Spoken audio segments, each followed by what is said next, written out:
रंभा मालिकेच्या आजच्या भागामध्ये आपण पाहणार आहोत की रंभाने आता राणीला नवीन नाश्ता म्हणजेच पोहे बनवायला सांगितलेले असतात, पण ते पोहे काही कशाखाली जात नसतात त्या आरोहीच्या, कारण आरोहीला अशा नाश्त्याची सवय नसते।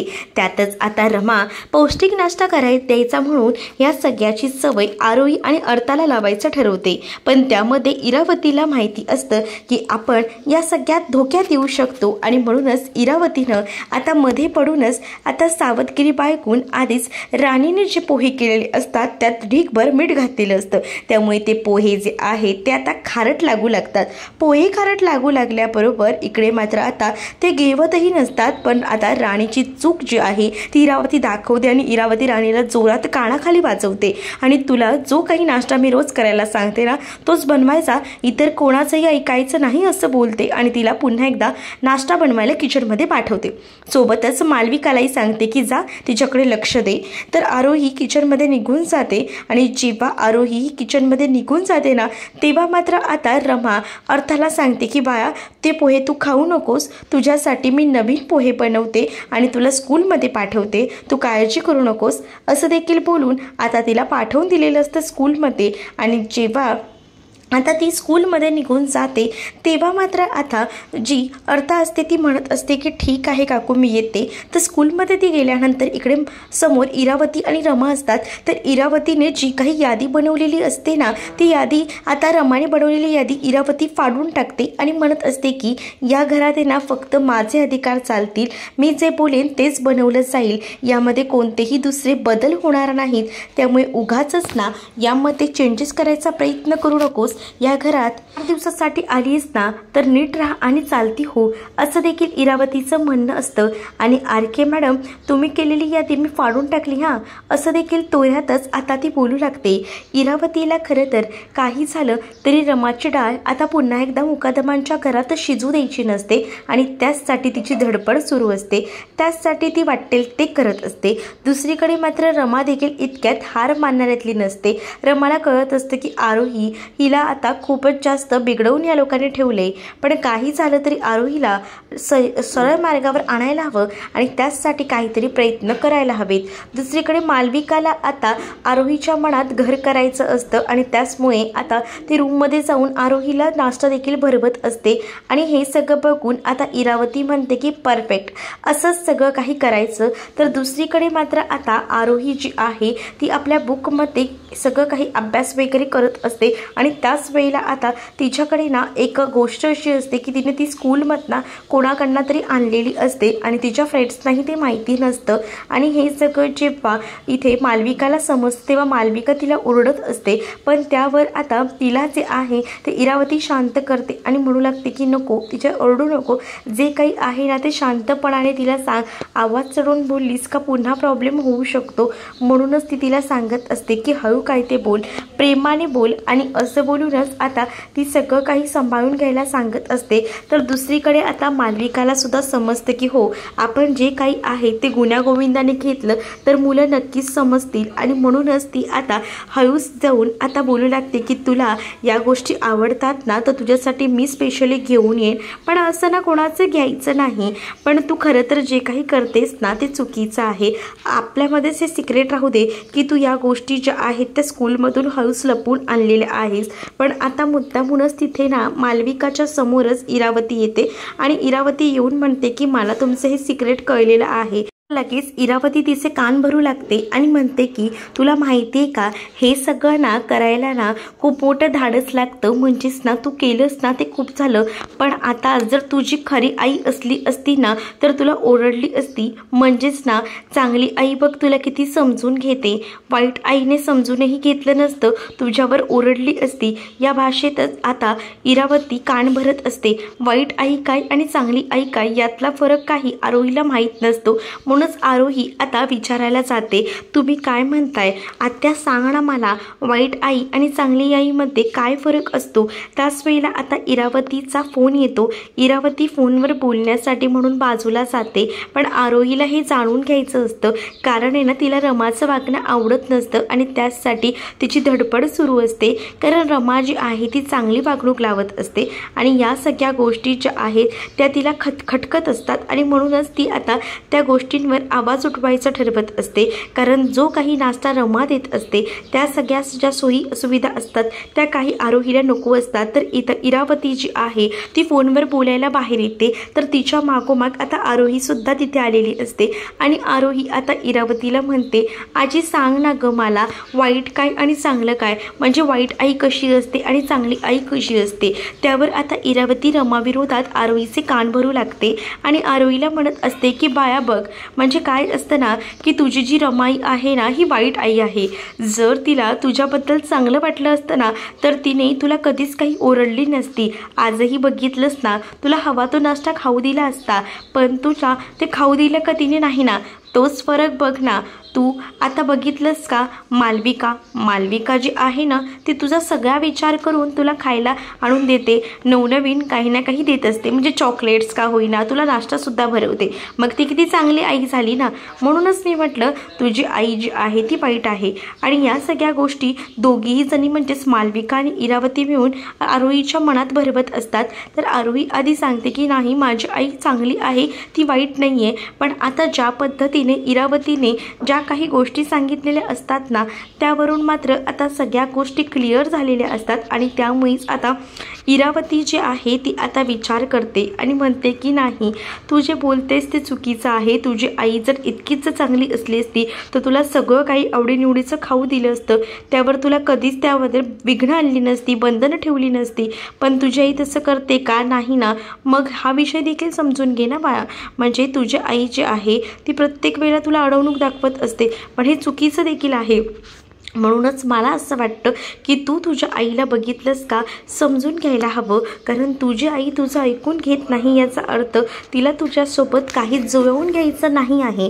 म्हणूनच आता ती तुझ्यासोबत जुळवून घेत नाही आहे, तुझी आई चांगली नाही आहे। तुला जर बेस्ट मॉम हवी असेल ना तर ती बेस्ट मॉम असेल ती म्हणजे तुझी ही आई। आणि त्याचसोबत ती आता बोलू लागते आणि त्यावर आरोहीला सुद्धा समजतं की आपण काय करत आहोत आणि काय नाही ते। त्यामुळे इरावतीसुद्धा जे काही भडकवायचं असतं रमाविरोधात ते सगळं काही भडकवून मोकळी होते आणि जेव्हा ती ह्या सगळ्या गोष्टी बोलते ना तेव्हा मात्र आता इथे आरोहीसुद्धा विचार करत असते आणि तिला आरोहीचं म्हणणंसुद्धा पटत असतं। आरोही जी आहे ती आता विचार करून चालते की खरोखर आपल्याला इरावती आजी सांगते ते बरोबर आहे, आपण यांना आपली बेस्ट मॉम निवडायला हवी आणि आपली बेस्ट मॉम जी आहे ती खरं तर ती आपली आई नसून ही आता मालविका आहे। मालविकाच आपल्याला या सगळ्यातून व्यवस्थित हँडल करू शकते आणि या सगळ्या गोष्टी जेव्हा आता समजतात ना तेव्हा मात्र खूप मोठा धक्का जो आहे तो खरं तर आता रमासाठी असतो, कारण रमाला माहिती असतं की ही मालविका नेहमीच आपल्या आरोहीला काही ना काही मनामध्ये भरवत आहे। तर दुसरीकडे मात्र पार्वती आजी आणि रमा बोलत असतात, त्याच वेळेला आता पार्वती आजी रमाला सांगत असतात की काही झालं ना तर या इरावतीला ना चांगलाच धडा शिकवायला हवा आणि हे काम तूच करू शकतेस, पण मी हे कसं हँडल करू, कारण तुम्हाला तर माहिती आहे ना आरोही ना सध्या ना हाताबाहेर चाललेली आहे, म्हणजेच आरोही ज्या काही गोष्टी समजायला हव्यात त्या समजूनच घेत नाही आहेत आणि त्या विरुद्ध करते। खरं तर हे चुकीचं आहे ना, खरं तर आरोहीला समजून घेणं माझ्यासाठी खूप जास्त कठीण जात आहे। त्यावर पार्वती आजी म्हणतात की मला कळतंय येत्या 7 वर्षानंतर अचानकपणे तुझ्यावर जे काही मातृत्व लाभलेलं आहे आणि त्यामुळे ह्या जबाबदारी पडलेल्या आहेत त्या तुला कठीण जात असतील, पण तुला काही झालं तरी या जबाबदाऱ्या हँडल करायला हव्यात, कारण तुला माहितीच आहे या सगळ्याचा चुकीचा जो फायदा आहे तो इरावती घेते। तिला सुद्धा इरावतीची चूक कळत नाहीये, पण तूच जी आहेस ते अक्षयचे इरावती विरोधात कान विरुद्ध भडकवू शकतेस, म्हणजेच त्याचे डोळे उघडवू शकतेस। जी इरावती आहे ना तिने आतापर्यंत आपल्याला खूप त्रास दिलाय, तर दुसरीकडे मात्र आता इरावती जी आहे ती रमाला म्हणत असते की मी आज आरती करते, तर आता रमा म्हणत असते करा ना, तेवढीच काही ती पुण्य पदरात पडतील, कारण इतकी पापं करून बसल्या आहात असं देखील आता म्हटलं जात असतं।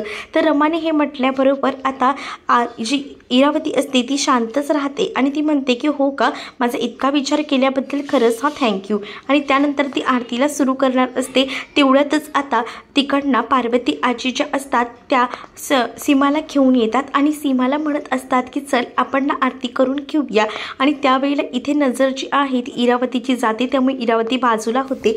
इरावती बाजूला झाल्यावर आता पार्वती आजी सीमाला बाप्पाच्या समोर उभी करते आणि त्यावर आता बाप्पाचे आशीर्वाद घ्यायचे आहेत, मला बाप्पाचे आभार मानायचे करायचे आहेत, कारण आतापर्यंत जे मला हवं होतं ते बाप्पाने दिलेलं आहे. म्हणजे रमा तिला पुन्हा एकदा या मुकादमांच्या घरात हवी होती आणि आता ते स्वप्न बाप्पामुळे अखेरीस सीमाचं पूर्ण झालेलं असतं आणि म्हणून सीमा जी आहे ती देवाचे आभार मानत असते आणि त्याचसोबत आता पुन्हा एकदा सगळं काही घरात नीट घडू दे असं देखील आता ती प्रार्थना करत म्हणत असते. तर दुसरीकडे रमाही आता सीमाला आधार देत म्हणते की आई, तुम्ही काळजी करू नका, सगळं काही ठीक होणार आहे, म्हणजे सगळ्या काही गोष्टी व्यवस्थित होतील, काळजी करू नका असं देखील म्हणून ती आता सगळी बाजू सावरून घेत असते. तर दुसरीकडे मात्र आता आरोही ही बाप्पाकडे आलेली असते आणि ती आता बाप्पाच्या पाया पडत असते. तर त्याच वेळेला तिचं लक्ष जातं की कोणी आपल्याकडे पाहत आहे का, कोणी आपल्याकडे पाहत नाही आहे हे लक्षात घेऊनच तिनं आता ज्या इरावतीने गोष्टी सांगितलेली असतात की आपण काहीतरी मुद्दामून करायचं म्हणजे तुला समजेल की तुझी आई कशी आहे, आणि त्यामुळेच आता या सगळ्या गोष्टी लक्षात घेऊनच पुढे मात्र आता आरोही आपल्या चुका ज्या आहेत त्या करायचं ठरवते. खरं तर इरावतीने खूप चुकीचं जे आहे ते आरोहीला समजावलेलं असतं, ज्यामुळे आरोही या सगळ्या चुका करणार असते आणि त्यामुळे रमा तिला ओरडणार असते. देवबाप्पाजवळ जे पैसे ठेवलेले असतात ना ते पैसे आरोही उचलते. रमाचं लक्ष जातं. आरोही विचार करते की आपल्याला आपल्या बाबांनी सांगितलं आहे की सगळ्यात इम्पॉर्टंट हे पैसे आहेत आणि जर आपण हे पैसेच घेतले तर नक्कीच काहीतरी होऊ शकतं, आणि म्हणूनच जाणून बुजून आता ते पैसे तिने गायब केलेले असतात.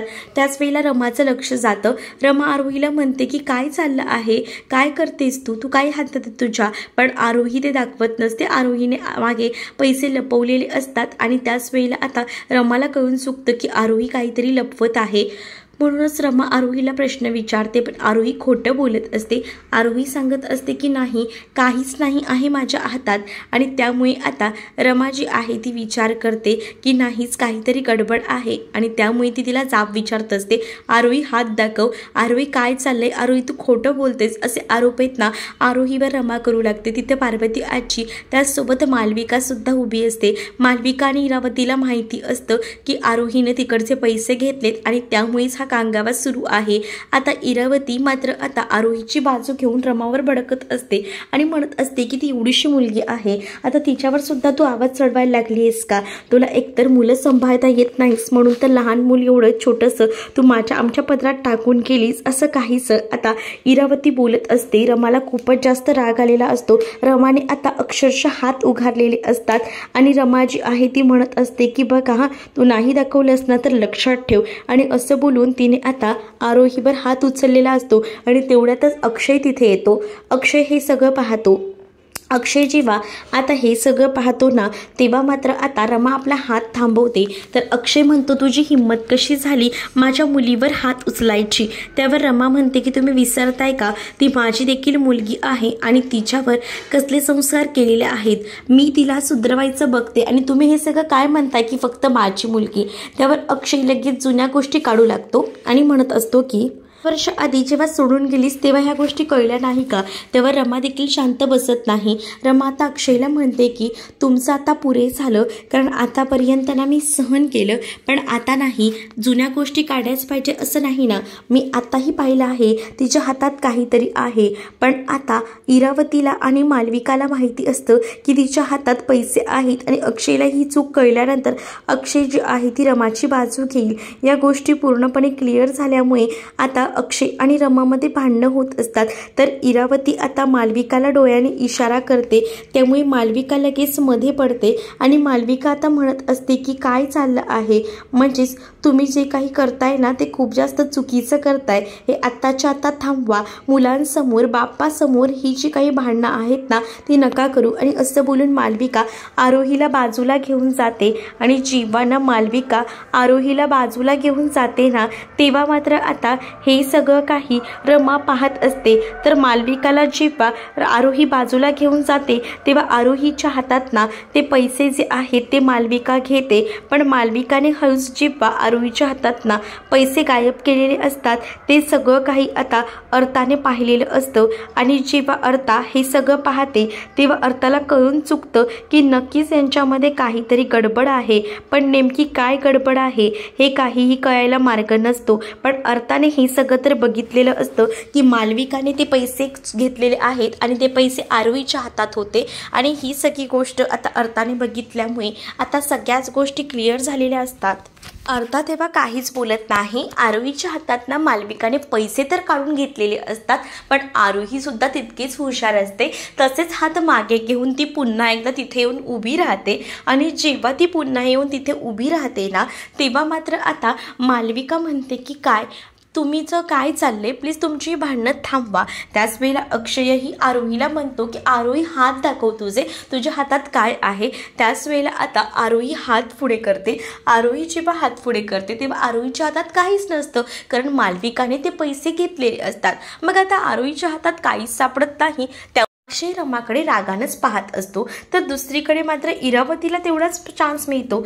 इरावती जी आहे ती आता म्हणू लागते, बघितलंस का अक्षय, मी तुला सांगत होते घरात या मुलीमुळे सतत वाद होत आहेत आणि मला हे नको आहेत आणि म्हणूनच मी तुला प्रत्येक वेळेला सांगत होते की हिच्यावर विश्वास ठेवू नकोस, ही विश्वास ठेवण्याच्या पात्रतेची नाही आहे. याआधीसुद्धा आपल्याला कशा पद्धतीने फसवलंय हे तू सुद्धा पाहिलेस आणि आताही तुझ्या डोळ्यासमोर जे चित्र आहे ते तू बघतोयस. आताही तुला फसवते, तुझा विश्वासघात करते. पण इकडे मात्र आता रमा इरावतीला म्हणते की तुम्ही शांत बसा, तुम्हाला यातलं माहीत नाही ना तर काही बोलू नका. तर दुसरीकडे मात्र आता अक्षयही रमाला म्हणत असतो की माझंच चुकलं, मी डोळे झाकून तुम्हा लोकांवर विश्वास ठेवतोय आणि माझी मुलगी तुमच्यावर सोपावून जातोय. पण नाही, इरावती म्हणत असते की अरे 7 वर्षाआधी जर ही आपल्या मुलीला सोडून जाऊ शकते तर आताच तू काय घेऊन बसलायस, असं बोलून ती भडकावत असते. तर आजीला माहिती असतं ना इरावतीची काय आहे ती आणि रमा काय आहे ती, आणि म्हणूनच आता इरावती जी आहे ती बोलत असतानाच पार्वती आजी अक्षयला म्हणत असते की अक्षय तू एक काम कर, या आपल्या आरोहीला रूममध्ये घेऊन जा, अजून वाद नको आहेत. कारण इरावतीची नाटकं जी आहेत ती सुरू असतात. इरावती काय हात जोडत असते, हिला घराबाहेर काढ, असं सगळं काही बोलत असते. पण आता पार्वती आजीला माहिती असतं इरावती काय आहे आणि रमा काय आहे. पार्वती आजीला आता रमाची किंमत कळलेली असते. त्यामुळेच आता रमाची बाजू तकलादू होऊ नये म्हणूनच आता रमाची बाजू सावरतच पार्वती आजीने अक्षयला जे आहे ते सांगितलेलं असतं आरोहीला रूममध्ये घेऊन जा. आरोहीला आता अक्षय रूममध्ये घेऊन जातो. पण आता या सगळ्याचा धक्का जो काही आहे ना तो रमाला बसलेला असतो. रमा जी आहे ती टेन्शनमध्ये येते. तर दुसरीकडे आता सगळीजण डायनिंग टेबलवर बसून जेवत असतात. तर त्याआधीच आरोहीचे कान इरावतीने भरलेले असतात, त्यामुळे आरोही त्याच पद्धतीने वागत असते. तर इकडे मात्र आता रमा, सीमा आणि पार्वती आजी तिथे असणाऱ्या सोफ्यावर बसतात. तर त्याच वेळेला पुन्हा एकदा काही ना काही गोंधळ जो आहे तो आरोही घालते. म्हणजेच आरोहीला जे स्वतःच्या मर्जीने खायचं असतं ना तेच खायचं असतं. पौष्टिक आहे काही काही गोष्टी खायच्या नसतात आणि त्यामुळेच रमाचं असं असतं की मुलांनी नेहमीच ना योग्य ते खावं. पण इथे आता आरोही जी आहे ती अक्षयला डायरेक्ट म्हणते की मला ना ही आई नको आहे, मला दुसरी आई घेऊन ये, सरळ तिने म्हटलेलं असतं. आणि त्यामुळेच मात्र अक्षय जो आहे तो एकदम चकित होऊन पाहू लागतो. अक्षय म्हणत असतो की आरोही असं का म्हणते, म्हणजे ही आई नकोय, मला दुसरी आई हवी आहे हे वगैरे. पण आता अक्षयला समजत नसतं. तर दुसरीकडे मात्र आता आरोही ही रमावर खूप चिडचिड करत असते. रमा आरोहीला मध्ये घेऊन येते आणि म्हणते की काय चाललंय तुझं. पण आरोही म्हणते की मला तू नकोयस, तू खूपच विचित्र आहेस, मला दुसरी आई हवी. आणि असं बोलून आरोहीने खूप जास्त गोंधळ घातलेला असतो. आणि खरं तर हे सगळं रमाला असह्य होतं. रमाचा जवळजवळ आरोहीने अपमानच केलेला असतो आणि सांगितलेलं असतं की मला ही आई नकोय, मला दुसरी आई घेऊन ये आणि या आईला आताच्या आता घराबाहेर काढ. त्यामुळे रमा खूपच जास्त टेन्शनमध्ये येते. पण आता या सगळ्यामध्ये अक्षय काय स्टँड घेईल हे पाहणं देखील तितकंच इंटरेस्टिंग असणार आहे. तुम्हाला जर हा भाग आवडला असेल तर नक्कीच सांगा की हा भाग कसा वाटला. व्हिडिओला लाईक करा, त्याचसोबत नवनवीन भाग पाहण्यासाठी आपल्या चॅनलला सुद्धा सबस्क्राईब नक्कीच करा. चला तर मग भेटूया पुढच्या भागामध्ये. तोपर्यंत टाटा बाय.